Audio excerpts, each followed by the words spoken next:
यहाँ पे तकलीफ़ दी आपको।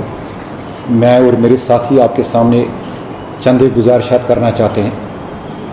ये एक किस्म की, इसको आप एनुअल प्रेस कॉन्फ्रेंस भी कह सकते हैं, जो हमारा काम रहा इस पूरे साल में मुनशियात के ख़िलाफ़, ड्रग्स के ख़िलाफ़ श्रीनगर डिस्ट्रिक्ट पुलिस की तरफ से। उस बारे में आपको कुछ चीज़ें हम बताना चाहते हैं। इसका मकसद ये है कि जो पुलिस काम कर रही है ड्रग्स के ख़िलाफ़, मुनशियात के ख़िलाफ़, ये खाली पुलिस तक ही महदूद ना रहे, क्योंकि ये एक ऐसा मसला है जो हम सब को इफ़ेक्ट कर रहा है, जो हमारी नई जनरेशन को इफ़ेक्ट कर रहा है, हमारे बच्चों को इफ़ेक्ट कर रहा है।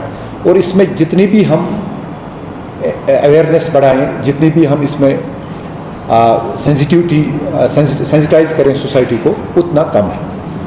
और ये सिर्फ खाली पुलिस का मामला नहीं है, ये पूरे समाज का मामला है, या किसी ख़ास एक ही महकमा जो सरकार का है उसका मसला नहीं है। ये हम सब का एक साझा मसला है जिसमें हम सब को आगे बढ़ना चाहिए, और इस चैलेंज को हमें मुकाबला करना पड़ेगा, और इस मुनशियात की लानत और वबा से हम अपने समाज को निजात दिलाएं। जैसे आप जानते हैं कि 20-30 साल से 1989 से ही यहाँ पे दहशतगर्दी का एक ज़बरदस्त दौर चला। तो बहुत सारे कुर्बानियों और मेहनत अनथक कोशिशों के बाद हम बहुत हद तक टेररिज्म को, दहशतगर्दी को ख़त्म करने में कामयाब हुए हैं, और जिसका सहरा सारे सिक्योरिटी फोर्सेस, यहाँ के आवाम को जाता है, यहाँ की गवर्नमेंट को जाता है। और जो खासकर पिछले 4-5 साल से यहाँ पे ज़बरदस्त काम हुआ है दहशतगर्दी के ख़िलाफ़। लेकिन अब जो चैलेंज हमारे सामने है वो ये जो मुनशियात वाला ड्रग्स का चैलेंज है हमारे सामने, जिसको टैकल करने के लिए हमारे जो मेरे साथी यहाँ पे आप देख रहे हैं, इन्होंने बहुत ज़्यादा मेहनत कर रहे हैं। ये दिन रात हम सारे लगे रहते हैं, और हमने इसको, हम मिशन मोड के हिसाब से इसको कर रहे हैं, ना कि that only that it is our duty as police officers, but duty we also think that it is our moral duty as the members of the society.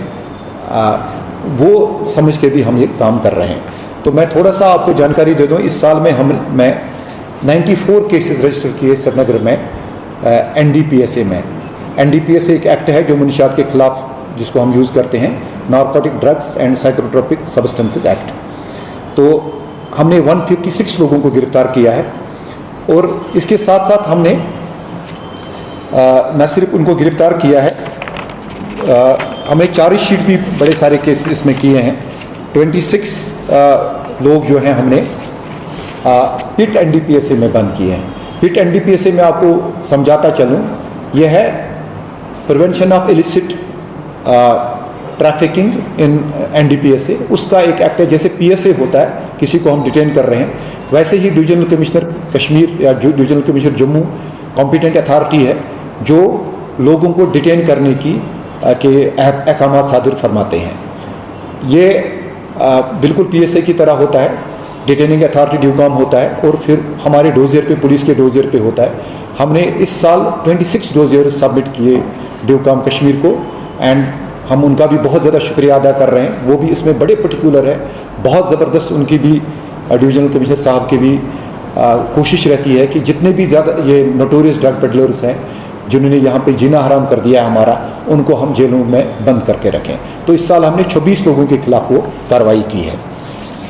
तो जैसे मैं पहले ही आपको बता चुका हूँ कि 94 केसेस हमने इस साल रजिस्टर किए हैं, और उसमें अभी तक हमने 94 में से 64 केसेस जो है चार्जशीट किए हैं अगेंस्ट 156 पीपल।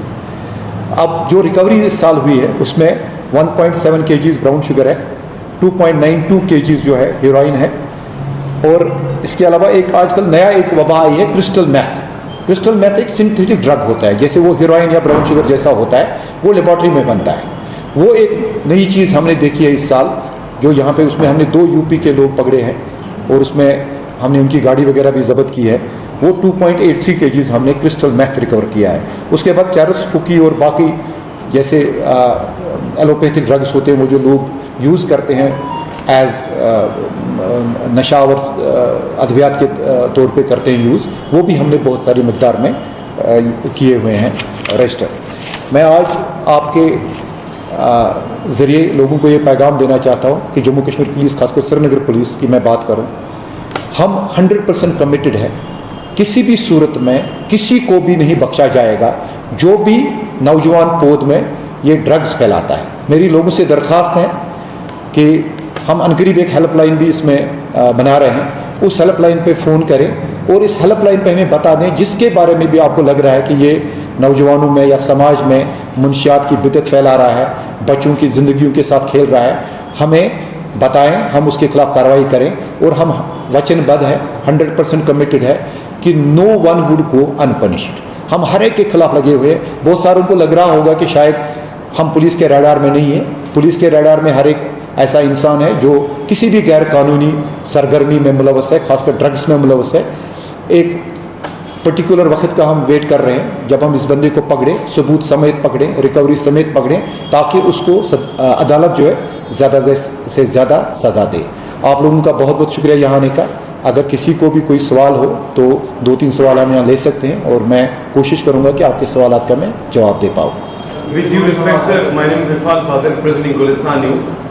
सर जैसे कि हमने देखा कि जिस तरीके से कार्रवाई हो रही है, लगातार शिकंजा कसा जा रहा है, मगर कहीं जगह पर देखा जाए तो इसका इम्पैक्ट अभी भी कम नहीं हो रहा है। अगर हम नॉर्थ कश्मीर को लेकर मैं बात करूँ, बारामूला साइड वगैरह या पुरी साइड, तो उस पर सर पुलिस के से कुछ मेजर इनिशिएटिव्स ग्राउंड पर? इरफान भाई, इससे पहले मैं एक बात भूल गया, हमने बड़ी सारी प्रॉपर्टीज़ भी जब्त की। इस साल हमने 15 प्रॉपर्टीज़ जब्त की, जिसमें 7 गाड़ियाँ हैं और 7 रेजिडेंशियल हाउसेज है। जो रेजिडेंशियल हाउसेज और बाकी है, इसकी तकरीबन 4.5 करोड़ रुपये मालियत है जो हमने प्रॉपर्टीज़ भी जब्त की। कोई भी क्रिमिनल जो ड्रग्स में मुलवस हो, ड्रग्स को डिस्ट्रीब्यूट करने में मुलवस हो या ये ट्रेड कर रहा हो, इलिसिट नारकोटिक ट्रेड, उसकी हम प्रॉपर्टी भी जब्त करेंगे। और बड़ी सारे केसेस अभी हमारे कॉम्पिटेंट अथॉरिटी के पास पेंडिंग है, वो आएंगे तो आप देखेंगे और ज़्यादा काम इसमें शदुमत से होगा। ये सारी प्रॉपर्टीज़ जब्त होंगी। जिसने भी प्रोसीड्स ऑफ नारकोटिक ट्रेड से कोई भी प्रॉपर्टी बनाई हो उसको हम सीज़ करेंगे। मैं श्रीनगर की बात यहाँ पे करूँगा, बाकी अजला के बारे में मैं कुछ नहीं कह सकता। काफ़ी सारे लूपहोल्स देखा जाए तो सर कई सारी चीज़ें हैं जो लोग चाहते हैं कि इसका इम्पैक्ट जो है, जिस तरीके से no doubt about it, you are doing a fantastic job, मगर किस तरीके से बिग फिशेस को रोका जा सकता है? मैं आपको ये बताता चलूँ कि हम न सिर्फ कि जिस बंदे से रिकवरी होती है उसको देखते हैं, हम एक उसमें बैकवर्ड भी देखते हैं कि इसने लाया कहाँ से है। इनफैक्ट आजकल हमारा मेन फोकस उसी पे है कि जो बैकवर्ड चैनल हम देखेंगे, जिस सोर्स क्या है, कहाँ से आया। आपको पता ही होगा हेरोइन और ब्राउन शुगर का जो मेन सोर्स है वो पाकिस्तान से आता है, जाहिर सी बात है। उस पर भी बड़ी हद तक कदगन हुई है, बहुत फ़र्क पड़ा है। बहुत साल पहले बहुत ज़्यादा हो रहा था, उसमें कमी आई है। लेकिन जहाँ कहीं भी हमें छोटा मोटा भी मिले, एक कम मकदार भी में मिले, हमारी कोशिश यही रहती है कि हम देखें ये कहाँ से आया है।